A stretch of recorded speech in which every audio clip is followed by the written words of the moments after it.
Demander pardon n'est peut-être pas une réparation totale, mais en tout cas, cela permet de s'en approcher un tout petit peu. Alors, autant que possible, nous devons tenter de réparer le mal que nous avons commis ou posé à autrui. C'est d'ailleurs justement cet acte qu'a choisi de poser notre invité de cette soirée. Vous avez envie de connaître son histoire, ben nous aussi, ça tombe bien. Shalom donc chez vous et que Point d'accord commence.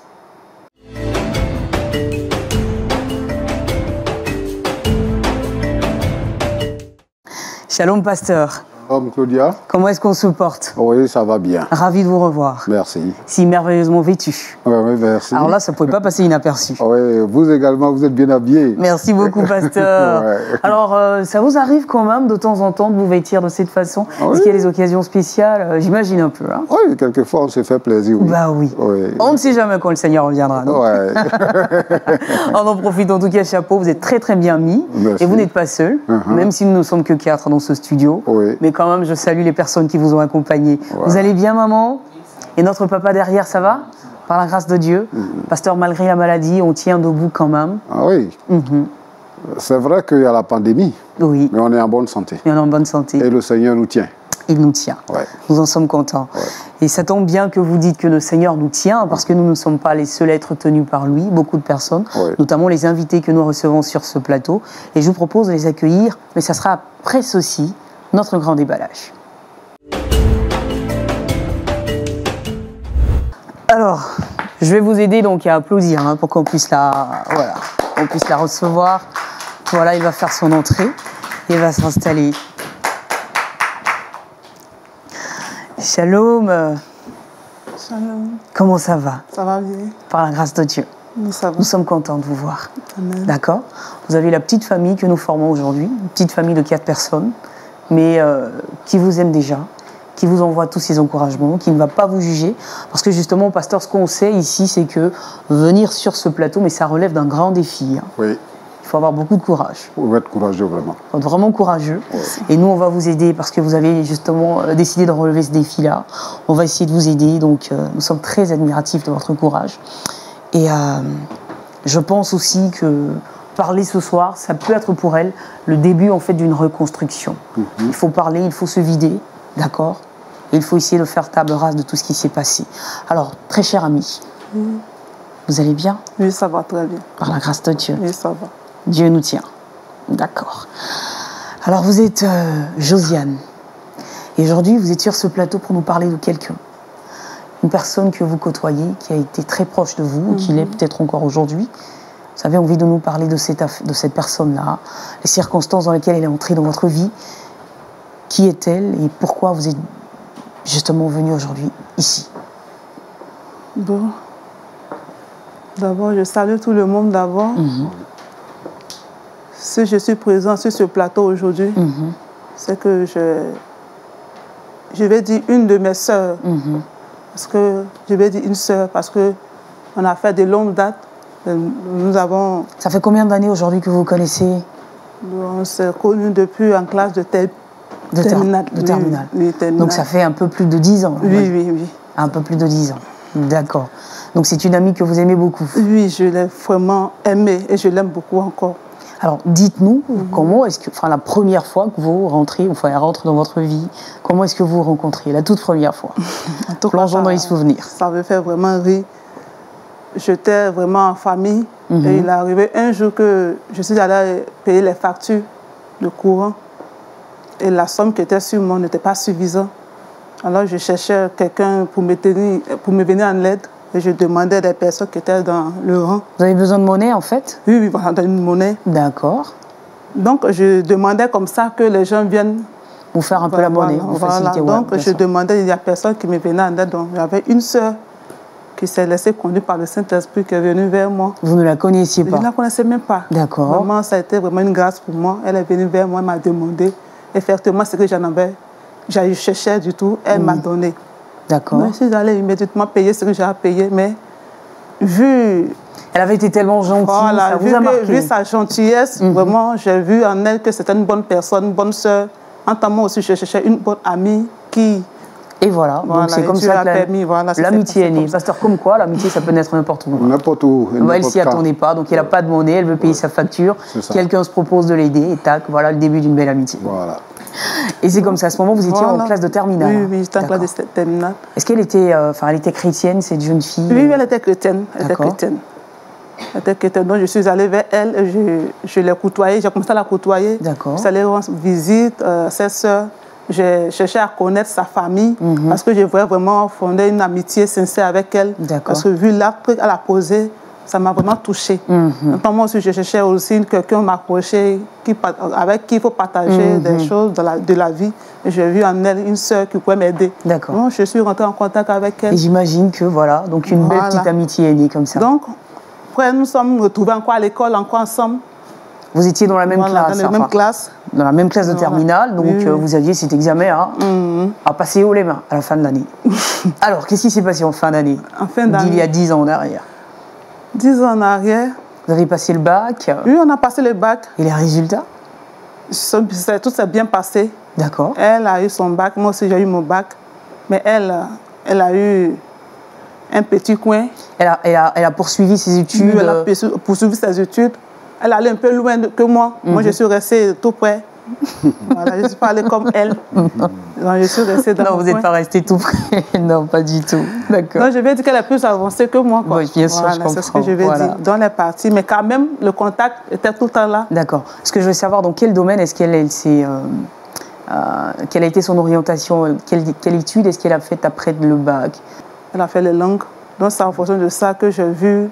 Bon, moi, ce que j'ai connu, moi, ce n'était pas la même chose pour elle. Donc, pour cela, je prenais un peu, je lui disais de m'apprendre un peu ce qu'elle a connu. Ouais, je comprends. Voilà. Et donc, elle le faisait? Oui, elle le faisait. Vraiment, l'amitié était vraiment très sincère, très forte. On se partageait tout. On se partageait tout.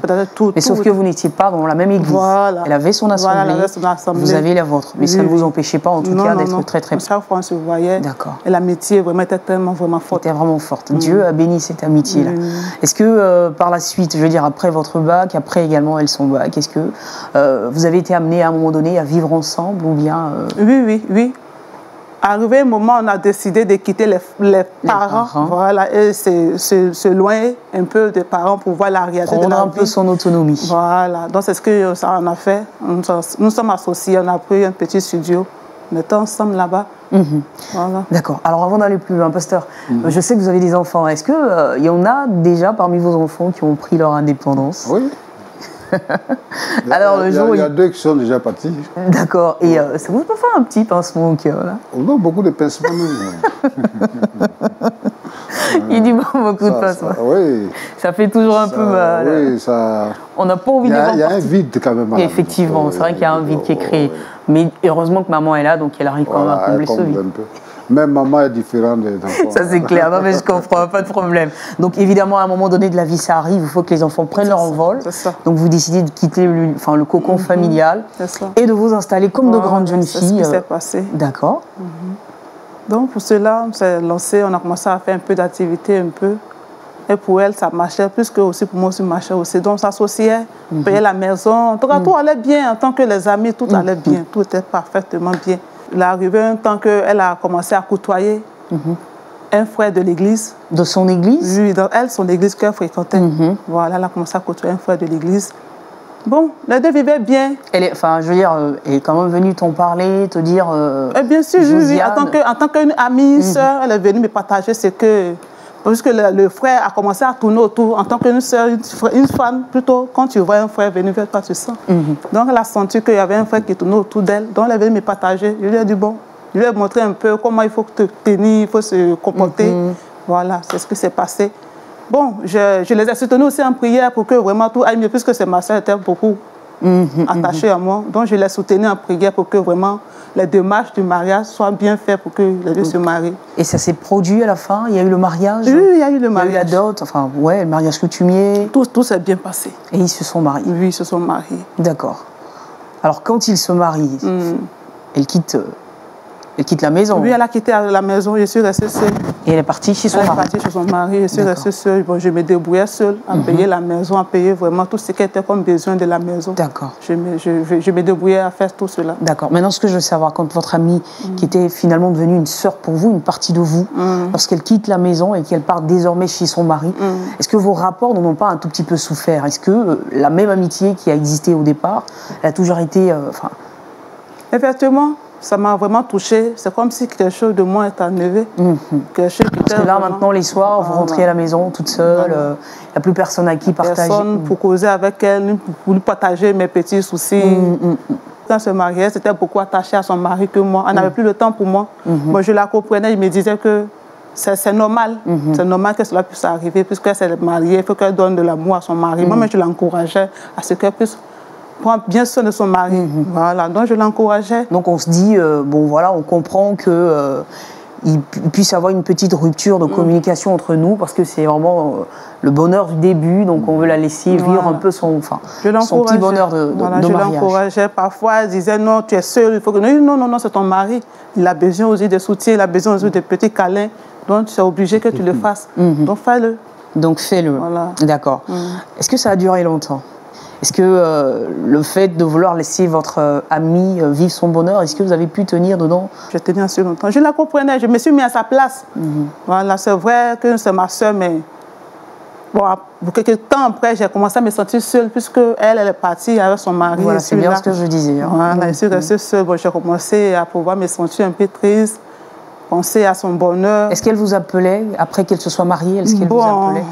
Ça devenait difficile. Ça devenait vraiment difficile, ça devenait difficile de m'appeler. Et moi, je l'appelais tout le temps pour savoir ses nouvelles. Donc, c'est-à-dire qu'à ce moment-là, si vous ne l'appeliez pas, elle ne vous appelait voilà, elle ne m'appelait pas. Mais moi, je l'appelais tout le temps. Je essayais de l'appeler pour savoir des nouvelles. En tout cas, je l'appelais en tant qu'une bonne soeur. Mais elle, amie, de son côté, elle ne le faisait amie, plus. Elle ne le faisait pas. Bon, je réfléchis et je me dis que peut-être elle a raison, puisque c'est son mari. Bon, elle n'a pas le temps pour moi. Mais ça vous peinait, ça vous faisait mal? Ça me faisait mal, mais je me mettais à sa place. Mais au moins, bon, je faisais de mon mieux pour pouvoir vraiment me retenir. Donc vous aviez l'impression, en fait, que son mari, elle, venait vous voler une place. Elle venait voler une place, en fait. Oui. J'ai eu une petite jalousie. Voilà, une petite jalousie dans Parce que vous aviez l'impression qu'il y avait une grande place qui était là pour vous. Oui, et du coup, vous êtes mise à l'écart et vous êtes écartée, en fait. D'accord. Et il n'y avait plus d'appels téléphoniques, mais est-ce que vous parveniez quand même à lui rendre visite au moins? Vous le faisiez Bon, oui, je partais de la rendre visite. Mais ça, vous forciez un tout petit peu. Mais au début, c'était un peu bon, mais ça devenait un peu plus difficile. Quand je vais, elle me reçoit un peu mal, elle est un peu bizarre avec moi. Bon, je me dis que peut-être que souvent, entre le mari, il y a des choses qui se passent, souvent on n'arrive pas à digérer, bon, c'est ce qui la fatigue comme ça. Bon. En fait, je faisais tout mon effort pour pouvoir vraiment me retenir, pour ne pas avoir des mauvaises pensées. Voilà, je faisais tout mon effort. Mais en fait, vous souffriez en silence. Oui, je souffrais. Je gardais cela moi pour moi seul. Voilà. Parce que, à vous entendre, vous étiez tellement proche d'elle que vous n'aviez plus un autre... Enfin, vous n'aviez plus un autre cercle d'amis en dehors d'elle. Donc, votre vie était rythmée par... ce que vous viviez avec votre amie. Voilà, vos rapports, c'était vraiment elle. Votre environnement, c'était vraiment elle, en fait. Alors, votre amie ne vous appelle plus, votre amie ne cherche même plus à vous voir régulièrement. Et ça crée une petite frustration en vous. Ça a duré longtemps, je veux dire Oui, ça a duré longtemps, ça a duré. Je vais dire que ça a duré longtemps. Ça a duré. Et qu'est-ce qui s'est passé après? Est-ce qu'il y a eu un événement Bon, après, bon, j'ai vu qu'elle se comportait très mal avec moi. Bon, je me suis retirée un peu. Puisque quand je vais me recevoir mal, elle a une manière de me parler. Bon, je me suis dit qu'il fallait que je m'éloigne un peu d'elle pour voir qu'est-ce qui allait se passer. Alors, quand vous dites qu'elle vous parle mal, je veux dire, je veux bien comprendre. Quand vous dites qu'elle vous parle mal, c'est-à-dire, c'est qu'elle vous reçoit froidement ou elle me reçoit froidement et quand je lui pose certaines questions, elle me répond avec la violence. C'est un peu compliqué pour moi de gérer. Pendant qu'elle n'était pas comme ça avant qu'elle était avec moi. D'accord. D'accord. Et vous décidez donc, vous, évidemment, de vous retirer un tout petit peu pour observer et voir si... qu'est-ce qui allait se passer, si elle allait changer, ou soit pour dire oui, j'ai laissé ma soeur, il fallait que je lui accorde un peu de l'amour, soit un peu de trucs. Bon, je l'attendais, mais je ne l'ai pas vu ça en elle. C'est-à-dire qu'elle n'avait plus de temps pour vous? Non, elle n'avait plus de temps pour moi. C'est comme ça qu'elle m'avait oublié totalement. D'accord, donc son mari prenait maintenant toute la place. D'accord. Et par la suite, qu'est-ce qui s'est passé? Bon, je me suis retirée, je suis restée dans mon coin seule. J'ai commencé à faire mes activités comme j'avais l'habitude de le faire. Bon, je l'ai laissée en tout cas carrément. Bon, je me suis dit que quand j'aurai ma soutenance, au moins, elle va venir. Vous soutenir, évidemment, ce qui est normal. Mais je l'ai attendue pendant ce temps pour qu'elle vienne me soutenir dans ce moment de joie. Mais je ne l'ai pas vue. Je l'ai appelée. Elle m'a dit qu'elle ne pouvait pas être là. Je l'ai appelée. J'ai insisté à l'appeler. Puisque c'était elle qui était tout pour moi, comme une amie. Bon, je l'ai appelée, elle n'est pas venue. Donc, j'ai fait avec ces personnes qui étaient auprès de moi. Je les ai réunies. Puis bon, j'ai fait la fête que je pouvais faire. Mais la fête était à moitié, quoi. Puisque mon cœur était à moitié sans elle. Voilà. Bon, j'ai supporté ça comme ça. Puis j'ai fait la fête comme ça. Bon, en tout cas, j'ai eu vraiment... Et vous n'avez, enfin, je veux dire, après ces soutenances, en fait, vous n'avez pas su pourquoi votre amie s'était absentée. Hein. Le moment, non. À ce moment-là, vous ne saviez pas. À ce moment, non. Pourquoi elle s'était absentée, pourquoi elle n'était pas venue, vous ne l'aviez pas su. D'accord. Et donc, après votre soutenance, vous décidez finalement de tirer un trait sur cette amie. J'ai pris une décision, puisque dans le moment que j'avais plus besoin d'elle, elle s'est retirée et elle ne s'est même pas rapprochée de moi pour pouvoir me donner cette chaleur que j'avais besoin. J'ai décidé coup d'un coup de la lever de ma tête et puis penser à... De la sortir de votre vie. Voilà. Et pourtant, c'était une amitié quand même qui date de 10 ans aussi. En tout cas, une amitié de longue date. Bon, c'est ce que j'ai décidé. J'ai fait la fête comme ça. Et quelques temps après, j'ai décidé d'aller rendre visite, là où elle fait son culte. Et voici que c'est arrivé un jour. Je suis allée saluer après le culte. Il y a un ancien de l'église qui s'approchait de moi. Il m'a demandé à ce que je parte chez ma soeur. Pendant que moi, je ne savais pas ce qui se passait. En temps, lui, il est au courant de ce qui s'est passé. D'accord. Voilà. Il est au courant de sa vie, de son foyer. Qu'est-ce qu'elle a... Parce que moi, je me suis retirée d'elle. Je n'avais plus de ses nouvelles. Voilà. Je ne savais plus qu'est-ce qui s'est passé dans son foyer. Mais le monsieur, lui, en question, il avait toutes les informations. Donc, lui, il se disait que j'étais au courant de tout.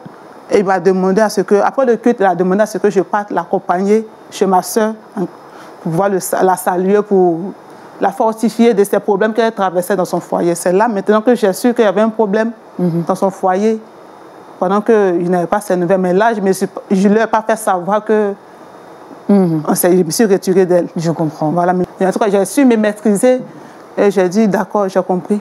Pasteur, c'est bon, on comprend Oui, l'histoire. Et c'est quoi les difficultés qu'elle traversait? Qu'est-ce que cet ancien vous a dit? Qu'est-ce qu'elle traversait comme L'ancien m'a dit que son mari a eu un souci de AVC. Voilà. Le AVC, puis il s'est paralysé coup d'un coup. Et il a perdu son travail. Et elle aussi, bon, vraiment, c'est un peu difficile pour elle de gérer le foyer, les enfants. Et de s'occuper de son époux qui devient totalement indépendant. C'est comme si vraiment ça ne va même pas du tout dans son foyer. Lorsqu'il a parlé du problème du monsieur, c'était même, en même temps que le jour où je devais fêter ma fête de... La soutenance, voilà. En fait. C'est-à-dire, il vous donne une date, et finalement, quand vous faites le calcul, vous vous rendez compte que c'était le même jour, en fait. Voilà, je me suis rendu compte que c'était le même jour que j'ai fait la fête de ma soutenance. Donc, tout devenait clair. Si elle n'avait pas pu être à votre soutenance, c'est pas parce qu'elle n'en avait pas envie, mais c'est parce qu'elle était sérieusement empêchée. J'ai réfléchi que vraiment, c'est pourquoi elle n'a pas pu être à ma fête. Je comprends. Voilà, j'ai compris ça rapidement. Bon, je me suis mise à sa place. Que si c'était moi qui étais à sa place, elle n'allait pas pouvoir être là, puisque son mari avait eu des soucis, elle devait régler les problèmes de son mari. Ben, c'est comme ça que ça s'est passé. C'est comme ça que ça s'est passé. Mais avant que vous n'alliez, je veux dire, elle ne travaillait pas. Est-ce que vous, votre amie, avant le problème avec son époux, elle n'avait pas de boulot, elle vous disait souvent qu'elle cherchait du travail et tout, puisque vous dites qu'elle a fait les langues? Oui. Si. Elle m'avait dit une fois qu'elle cherchait du travail. Et le travail qu'elle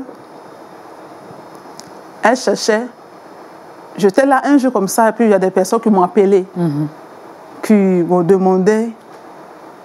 Vous demande de passer pour un poste. Voilà, et donc vous y allez, d'accord. Et moi, les études que j'ai faites ne correspondent pas avec le poste, en fait. Donc ça correspond avec le poste de ma camarade. Mais je devrais plus lui dire que voici telle personne qui est bien pour votre travail. Mais à cause de ces choses qu'elle m'a fait, bon, j'ai décidé de ne pas l'appeler pour lui dire que le travail que tu cherches, voici le travail qu'elle a. Je constitue bien les actions dans le temps. C'est-à-dire, après votre soutenance, vous coupez vraiment tout le contact, mais carrément tout le contact avec votre ami. Et donc, quelques semaines ou quelques temps plus tard, on vous appelle, vous proposez du travail. Vous vous rendez là-bas et vous vous rendez compte en fait que ce boulot ne vous correspond pas, vous n'avez pas le profil. Mais c'est un travail qui correspond parfaitement à votre ami. On vous demande de proposer quelqu'un pour le poste? Oui, on m'a demandé de proposer quelqu'un, mais c'est à elle que je pensais, mais je n'ai pas voulu la proposer. Alors que vous saviez à ce moment-là qu'elle avait besoin de travail. Elle avait besoin de travail. Et donc, évidemment, si elle venait, elle aurait eu un poste immédiatement. Effectivement. Vous aviez encore la colère, la rancune parce qu'elle n'était pas venue à votre soutenance. Et donc, vous l'avez privée de cela. Et je suppose que c'est juste après tout ça que vous êtes rendu dans son église ou vous avez été appelé? C'est après ça que je me suis rendue dans son église. Elle n'était pas là. Voilà. Et vous avez vu le diacre ou l'ancien? Et c'est lui qui vous a donné la En fait, je ne l'ai pas vu. C'est quand j'ai fini le culte, je sortais. C'est l'ancien qui est venu vers moi. Voilà, venu me saluer, disant que si je connaissais chez ma soeur, lui, il veut que moi je l'accompagne chez ma soeur pour pouvoir aller saluer ma soeur. D'accord. Voilà, et donc, quand il vous a dit ça, vous avez eu mal au cœur? J'ai eu très mal. Ah. Et je me suis mise à sa place. Je me disais que vraiment, si c'était comme si je me suis pas éloignée d'elle, j'allais au moins la soutenir. Dans ces moments de tristesse. Voilà, j'allais être tout le temps près d'elle comme on était auparavant, autant à l'école. Vraiment. Et juste après ça, qu'est-ce que vous avez fait? Est-ce que vous avez tenté de rentrer en contact puisque vous connaissez sa maison et tout? Bon, quand je suis rentrée à la maison, je suis allée pleurer. J'ai pleuré vraiment fortement. J'ai pleuré. Comment faire pour pouvoir retrouver ses traces? Bon, je dis, tiens, je connais sa famille, donc je vais me rendre chez sa famille. Mais vous connaissiez d'abord sa maison? Oui, oui. Vous êtes pas allé là-bas? Je connaissais sa maison. Donc je dis, il faut que je passe chez elle à la maison pour pouvoir aller demander à ses parents.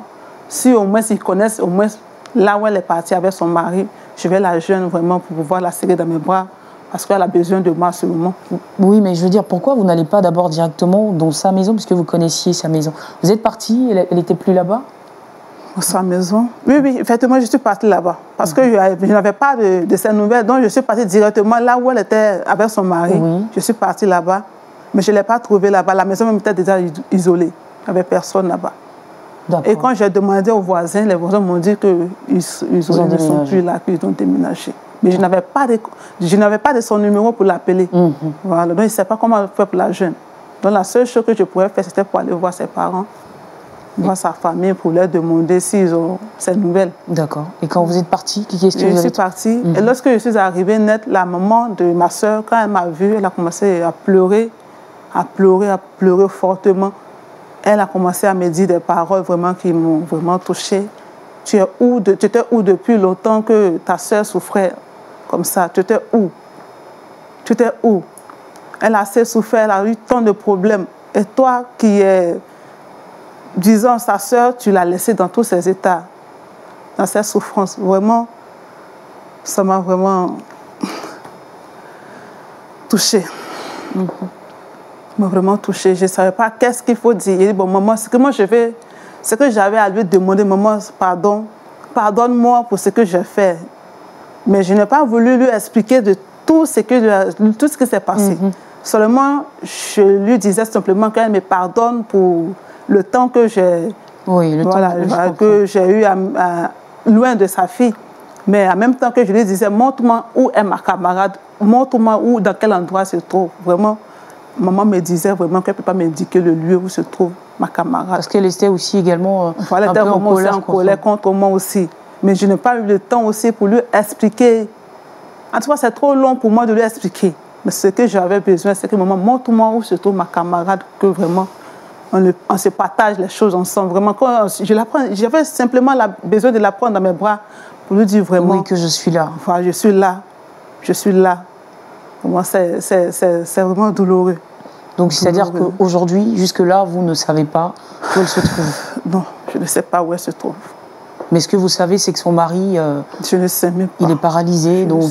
Oui, oui, je sais. Parce que l'ancien m'a dit que son mari est paralysé, puis il a perdu son boulot. Et ça aussi, la maman vous l'a confirmé. Voilà, la maman m'a confirmé. Mais elle était tout en colère. Elle se plaignait. Pourquoi je laissais sa fille? Pourquoi je laissais ma soeur? Vraiment, ça m'a vraiment... Je ne sais pas. Et donc aujourd'hui, ce que vous souhaitez, c'est vraiment retrouver ma camarade, ma soeur, mon ami, tout. Pour essayer de vous faire pardonner. Voilà, pour lui pardonner, pour le fait que je l'ai laissé, dès qu'elle avait besoin de moi, pendant ce temps qu'elle avait des soucis avec son mari ou des problèmes. Et aussi le travail que vous ne lui avez pas permis d'avoir. Le travail aussi que je ne lui ai pas pu mettre en contact avec le travail que j'ai eu, vraiment. Je suis là pour pouvoir vraiment lui demander pardon, où qu'elle soit, où qu'elle se trouve. Vraiment, je veux vraiment la retrouver, la serrer dans mes bras pour que l'amitié reprenne encore, vraiment. Je cherche ma camarade. Je la cherche. J'ai besoin d'elle.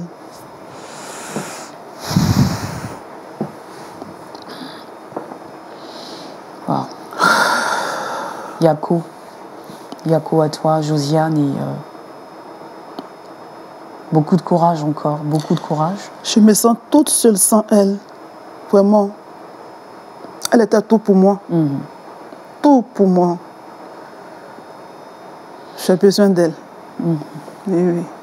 Et je pense qu'elle aussi, elle a vraiment besoin de vous aujourd'hui, parce qu'on ne sait même pas si, enfin, on ne le souhaite même pas, que le pire n'arrive pas.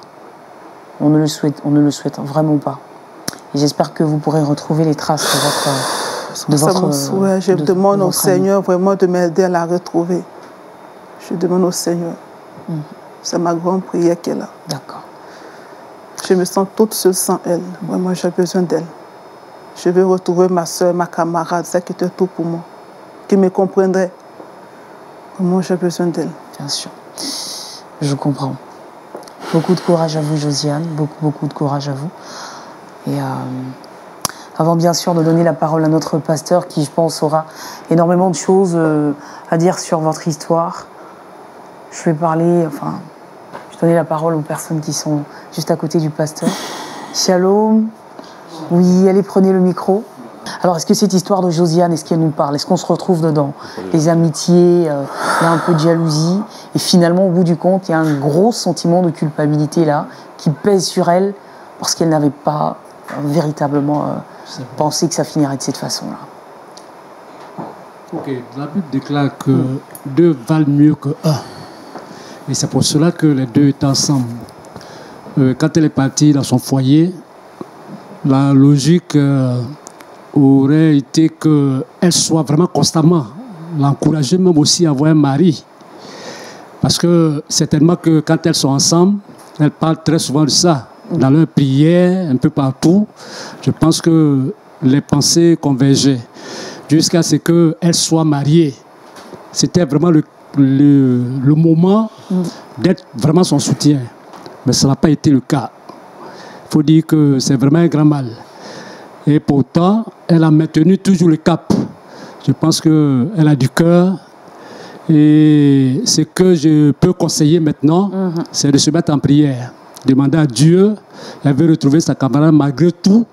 Et je pense que Dieu, dans son omniscience, fera en sorte que quelqu'un qui a croisé sa camarade quelque part vienne vraiment lui dire quelque chose pour qu'elle puisse quand même retrouver sa camarade. Je pense que Dieu est souverain, Dieu va le faire. Parce que ça lui tient à cœur. Et malgré tout le mal qu'elle a eu, je pense qu'elle a pardonné. Et donc, je pense qu'il faut qu'elle se mette vraiment en prière. Vraiment beaucoup de courage à elle. Et puis, Dieu va faire le reste. Dieu fera le reste. Amen. Merci beaucoup. Est-ce que notre maman souhaite dire quelque chose? Non. D'accord. C'est parti donc pour à la loupe de la parole. Le pasteur va parler. Pasteur Tchoumour, shalom. Shalom, oui. Voilà. Shalom également à Josiane, qui est toute triste ce soir. Oui. Voilà, qui a le cœur complètement déchiré. Elle ne s'en remet pas de ce qui est comme un choc, une sorte de traumatisme aujourd'hui. Pasteur, repartons au début de son histoire. Et sur quels éléments clés ou essentiels souhaiterait justement vous mettre l'accent? Josiane, bonsoir. Ce que je veux dire, c'est que vraiment, c'est pas facile. L'histoire est passionnante, c'est pas facile. La première analyse que je fais, c'est que elle n'a rien fait de mal, puisque c'est son ami qui est parti. Elle ne savait pas ce qui se passait. Donc, elle a préféré se retirer. C'est normal. Tout être normal va se comporter de la sorte. Maintenant, c'est ce que peut-être son ami a raconté à sa famille. Puisqu'elle s'en va là-bas, c'est comme si on ne l'a pas reçu. Parce qu'on a refusé de lui dire où se trouve son ami. C'est ça, peut-être que son ami a dit des choses. Si elle la rencontre, si elle a des choses, elle va lui expliquer. Mais en ce qui nous concerne aujourd'hui, c'est que la vie nous réserve des surprises. La vie nous réserve. C'est-à-dire que quand on a, comme quelqu'un le disait tout à l'heure, quand on a atteint l'âge de se marier, qu'on vit avec quelqu'un, avec sa camarade ou avec son camarade, et que l'autre se marie et que tu n'es pas encore marié, c'est compliqué. Donc on comprend toute la douleur qu'elle a eue, la solitude qu'elle a eue, de ne pas être avec son ami. Ça, on le comprend bien. Mais ce n'est pas utile d'avoir mal pour quelqu'un qui s'est marié. La Bible dit qu'il n'est pas bon que l'homme soit seul. Donc, on doit se marier.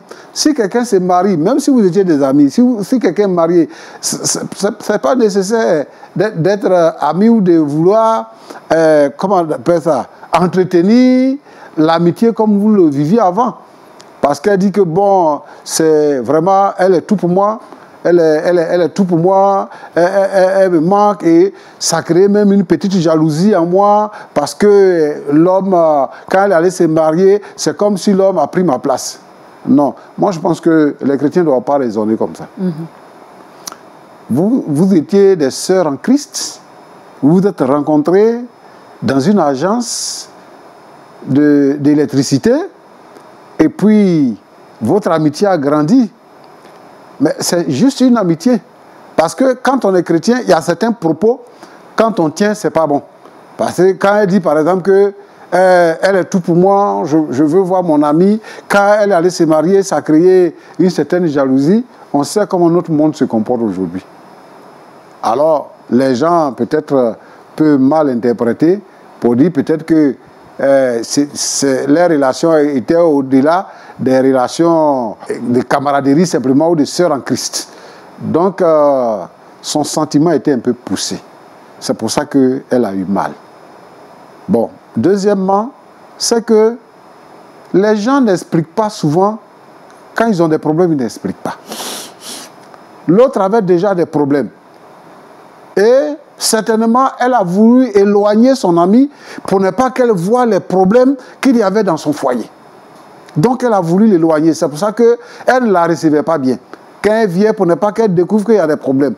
Parce que quand elle raconte l'histoire, il n'y avait pas un grand écart quand elle est allée faire sa soutenance. Sa camarade dit, je ne peux pas venir. Elle ne lui a pas dit que mon mari est malade, alors que c'est ce jour-là même que le monsieur a chuté. Donc, il y a des gens qui n'aiment pas expliquer les problèmes. Alors, c'est un malentendu. Si l'une avait expliqué à l'autre, c'était bon. Mais dans tout ça, c'est que souvent, quand nous nous retrouvons ici, nous constatons que dans la famille chrétienne, les gens ont un esprit revanchard. Vous voulez condamner quelqu'un, est-ce que c'est le mot? Vous voulez vous venger de quelqu'un parce que la relation n'est plus bonne. On propose du travail. Et puis, tu peux lui offrir ce travail. Mais tu dis, comme l'amitié là, ça ne marche plus trop. Mais si l'amitié ne marche plus trop, peut-être que c'était l'occasion de renouer vos relations. Oui, tout à fait. C'était l'occasion de renouer vos relations. Mais tu ne lui as pas donné ce travail. Tu ne peux pas faire. On va donner à quelqu'un d'autre. Bon, ça aussi, ce n'est pas un bon comportement. Et il faudrait que les chrétiens ne raisonnent pas de la sorte. Les chrétiens ne doivent pas raisonner comme ça. Le Seigneur nous donne une pensée il nous donne une pensée par rapport à la relation que nous devons cultiver avec les frères et les sœurs, même avec les non-chrétiens. La relation que nous devons cultiver, c'est le fait de savoir pardonner. On ne pardonne pas parce qu'on nous a demandé pardon, mais on pardonne parce qu'on a été offensé. Même si la personne qui vous a offensé ne sait pas qu'elle vous a offensé, il faut lui pardonner. Parce que c'est Dieu qui voit dans le secret. Il dit, si vous ne pardonnez pas, votre Père Céleste ne vous pardonnera pas non plus. Ce n'est pas parce que forcément on est venu te demander pardon que tu dois pardonner. Mais parce que tu as été offensé, tu ne fais pas de l'offense, c'est-à-dire les guillons de l'offense. Tu enlèves les guillons de l'offense. Donc si elle avait pardonné, elle allait donner ce travail-là à sa camarade. Certainement, le travail aurait atténué la souffrance que sa camarade vit actuellement. Alors, le petit palabre là, ça a brisé même les liens, même avec les parents. Mais je veux dire quelque chose aux parents. Les relations que nos enfants ont là, ce n'est pas nos relations. C'est eux leurs relations. C'est-à-dire que les enfants sont amis, c'est ta fille, c'est ton fils qui vient avec son ami à la maison pour dire c'est mon ami. Vous le voyez venir à la maison et tout ça, vous l'acceptez également comme votre enfant. Mais s'il y a des problèmes entre eux, vous ne prenez pas parti. Parce qu'on ne prend pas parti lorsque les enfants qui sont à la maison sont en palabre. Mais on règle les palabres pour que les enfants s'attendent. Maintenant, si tu penses que parce que ce n'est pas toi-même qui l'as mis au monde, dont tu prends parti, voilà ce que ça donne. La petite vient chez toi. Maman, si tu m'écoutes, si tu me suis, la petite vient chez toi. Et elle dit que je veux voir ma soeur.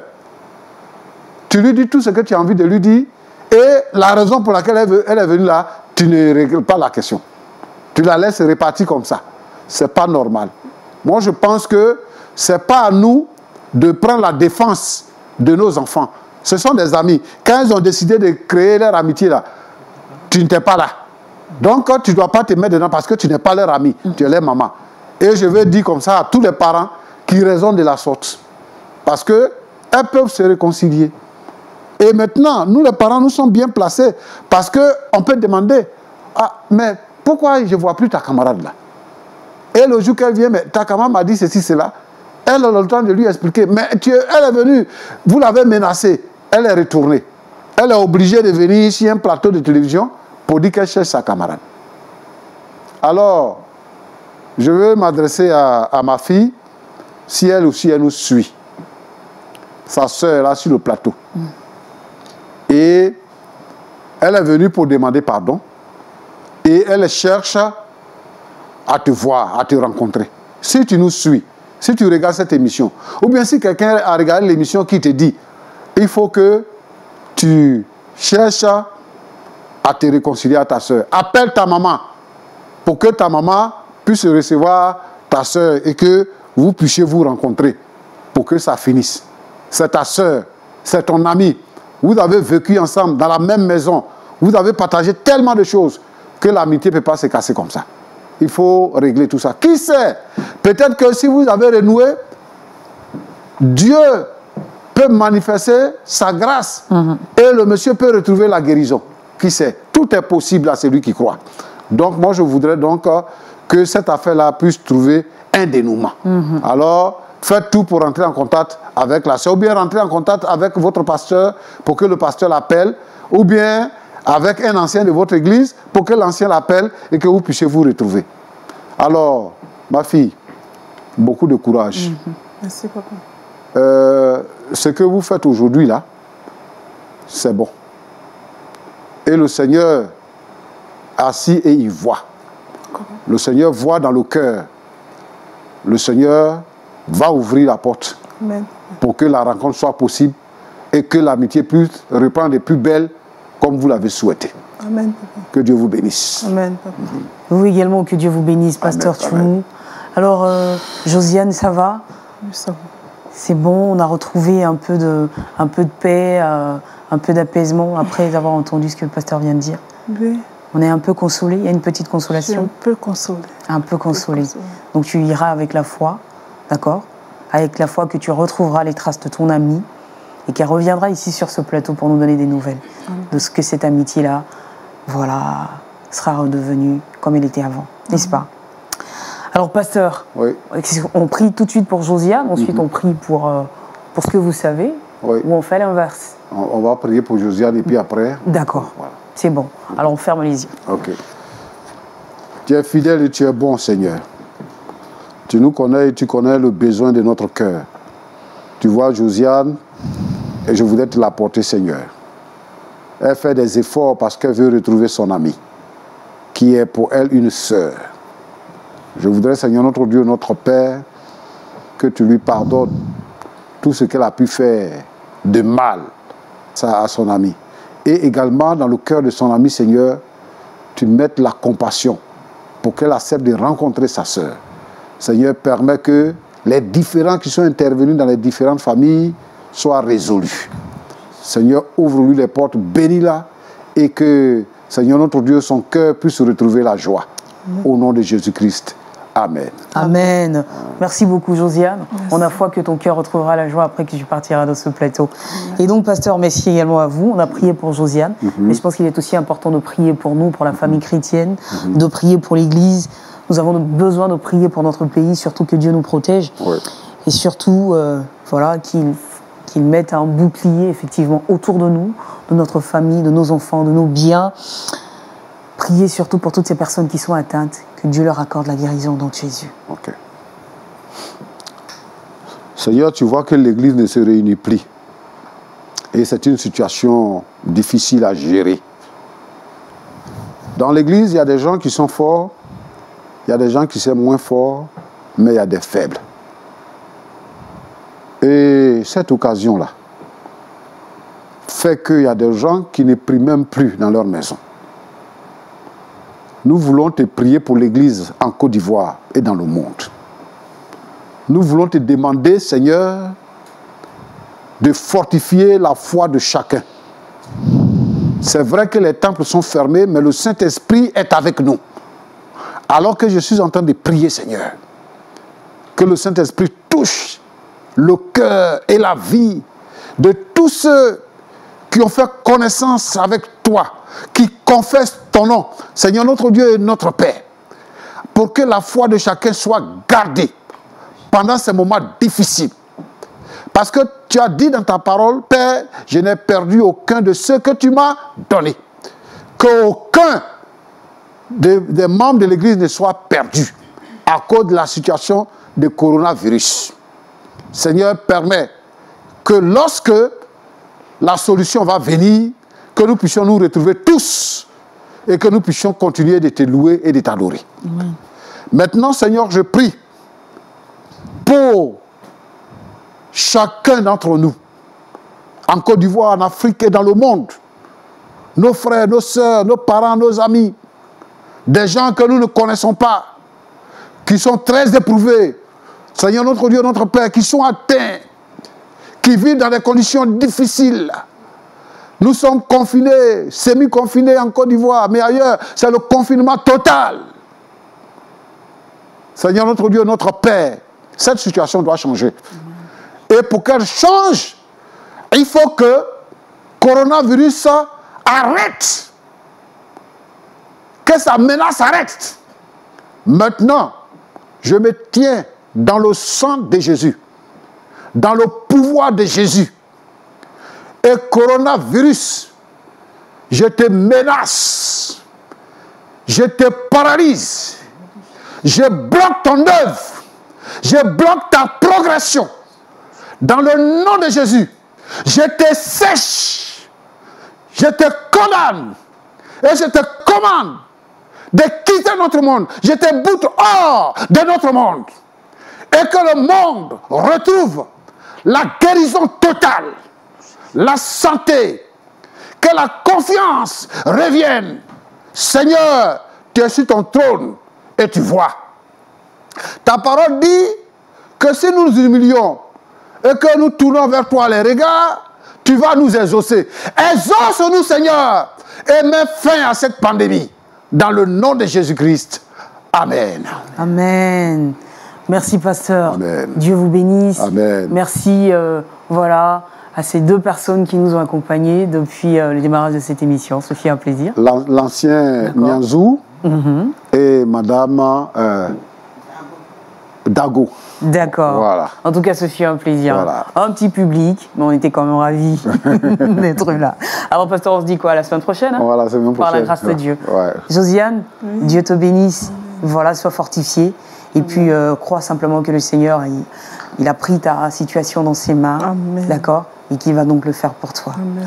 Bah, nous également qui avons suivi cette émission, tout comme vous d'ailleurs, même s'il semble avoir beaucoup de peur en ce moment, enfant de Dieu, ce que nous avons à faire, c'est de tout simplement écouter donc les promesses de notre Dieu, qui par la grâce de Dieu justement, elles sont toujours vraies. Nous ne marchons plus dans la peur, mais c'est dans la foi que nous marchons. Et c'est avec cette foi que nous vous donnons rendez-vous la semaine prochaine. Mais avant de partir, cette question pour vous, à la place de Josiane, quelle aura été votre décision? Le débat est ouvert et naturellement peut se poursuivre chez vous. Bonsoir.